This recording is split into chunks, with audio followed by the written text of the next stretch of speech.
Kita awali Kompas Pagi, seorang driver ojek online menjadi korban penyerangan Pak Ogah.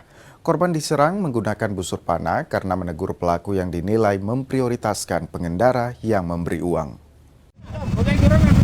Peristiwa ini terjadi di kawasan Jembatan Puri, Kecamatan Manggala, Kota Makassar, Sulawesi Selatan. Korban sempat mengejar pelaku usai menyerang dengan busur panah. Namun korban berhasil melarikan diri menggunakan sepeda motor. Dengan mengendarai sepeda motor miliknya, korban ke rumah sakit untuk mendapatkan penanganan medis. Peristiwa berawal saat korban melintas di lokasi saat terjadi kepadatan lalu lintas. Korban menegur salah satu Pak Ogah yang mengutamakan kendaraan yang memberi uang. Tidak terima ditegur, pelaku akhirnya menyerang korban dengan busur panah. Melintas di lokasi tempat kejadian itu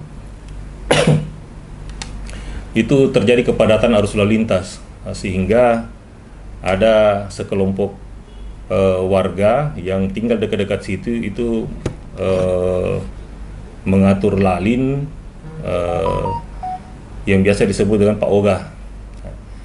Tapi merasa mungkin tidak puas dari korban yang dari ojol ini mengeluarkan bahasa-bahasa yang tidak enak didengar sama terduga pelaku, sehingga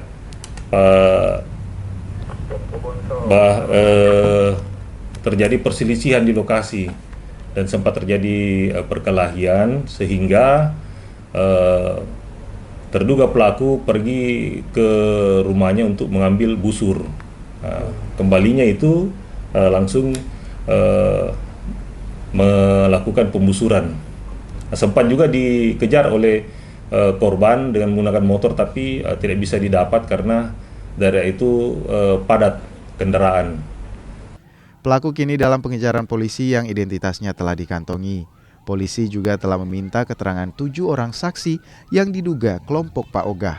Kasus ini kini dalam penanganan Polsek Manggala. Arif Tirtana, Kompas TV Makassar.